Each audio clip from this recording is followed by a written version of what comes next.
otherwise OBGYN, living and working here in Dubai as an obstetrician and gynecologist. Happy to be on this interview this morning. We have quite a lot of women that are currently, whether pregnant, facing a lot of anxieties and concerns due to the evolving pandemic, of course. Generally spoken, first thing maybe, which should be reassuring, that women in pregnancy, they are not in general more at risk to catch COVID virus. So the same hygiene precautions apply to pregnant women, of course. Best thing to protect themselves is have proper hand hygiene, which including, of course, as we all know already, washing our hands frequently and using alcoholic-based hand rubs for enough time, let it air dry, a minimum of 30 seconds. And then, of course, again, keeping space between you and others, practicing respiratory hygiene when sneezing and coughing. So it is exactly the same. And also, of course, staying at home as much as you can and having very little interaction with other people. There are currently a lot of researches done on the question, but as a general recommendation, for what we know as of now, we have no evidence that the virus can be passed on from the mother to the baby through the placenta, through umbilical cord blood. There is no such data.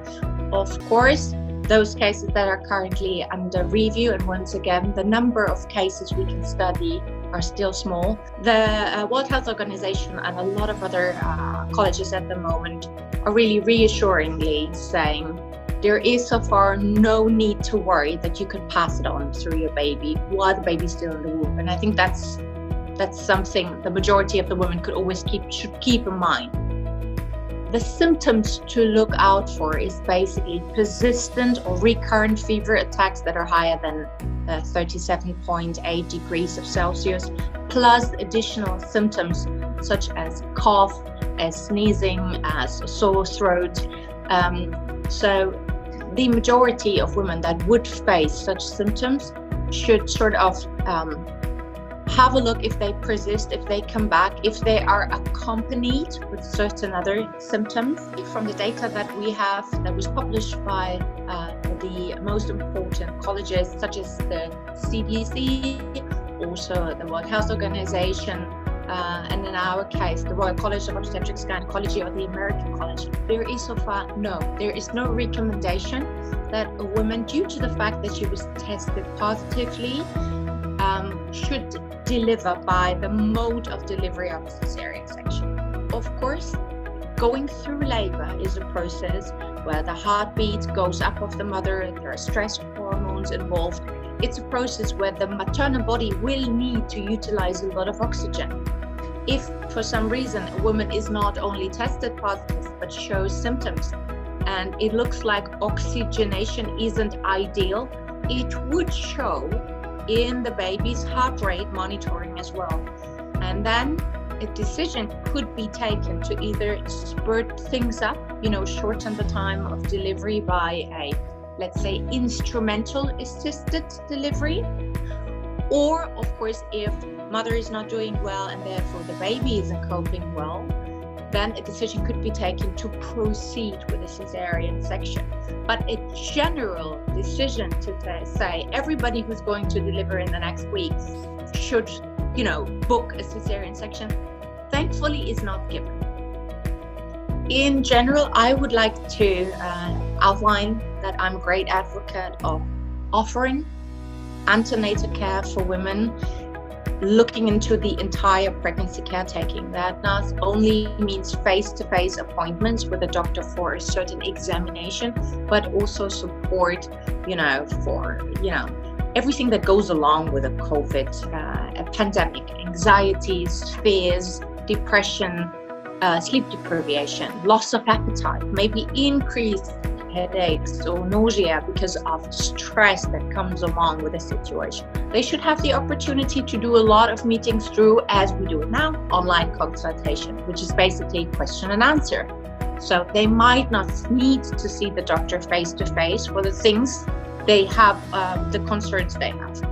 When it comes to visits that we consider crucial for the pregnancy, I would personally recommend that a woman attends A 10-week scan, which is a viability ultrasound, and a dating scan. Is it one baby or two or three?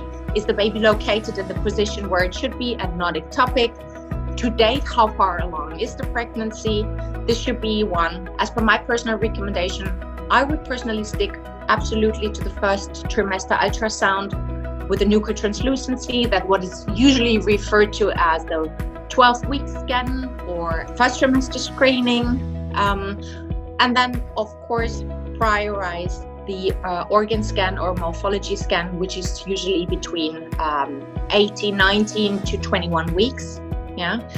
And then later on, growth scans to assure that the baby has a positive growth curve. Yes, that's absolutely possible. We actually encourage that the husband or the birth partner, whoever that may be, the closest friend, the mother, is attending for mental support and guidance. You really need a birth companion, in particular in these times when there's a lot of anxiety and fear coming along with that exciting moment. We do, of course, recommend that the birth companion is not currently tested positively or is showing symptoms that are pointing towards a COVID infection. So we do not recommend a person under investigation to attend. In this case, it should be communicated in advance to the maternity unit, and then maybe an alternative birth companion can be found just for the safety of the mother and baby. Some colleges and some guidelines, such as the CDC, they recommend not to wear any watches or jewelry because they cannot be kept clean and according to the hygiene advice. And some do recommend that that husbands do not have a long beard when attending, because it could potentially also be a hygiene problem. But apart from that, yes, absolutely. No woman has to be alone in labor. Here again, the majority of the guidelines that we know, America, UK, Asia, Europe, they are saying, yes, you can breastfeed. And this decision is, or this recommendation is currently given on the basis that we do not have any evidence so far of virus being transmitted through breast milk. So we could not find virus detection in breast milk. Of course, there is a certain, risk always going along with the fact that breastfeeding requires to have close contact to the baby. It is a skin-to-skin contact, and of course the mother is close to the baby. It might sound trivial to say, try not to cough or sneeze at your baby, wear a mask and have proper hand hygiene. It is a very sensitive topic, and I have read from certain colleges or certain guidelines that they do actually think or consider and discuss separation of mother and baby after birth if the mother was tested positive and shows symptoms, to save the baby. That would mean the baby is either really separated in a different room, or there are, maybe 2 meters, 6 inches between mommy and baby bed, a curtain separating the room. This is, of course, something that has to be a topic that has to be approached very sensitively, because it is crucial for the bonding in the earliest hours after delivery that mommy and baby are allowed to have skin-to-skin contact. And if a woman is intermittently breastfeeding and pumping alternately, the milk that has been pumped could also be fed by a non-infected family member, the daddy, the grandmother, to again space out close skin to skin or close bodily contact between mommy and baby. Still, I understand this is a sensitive topic. It must be heartbreaking where moms and babies have to be separated. As long as there is no direct transmission through the breast milk, there is no general no. But of course, it requires discipline, and it requires strict hygiene measurements. So the entire family needs to adhere to that.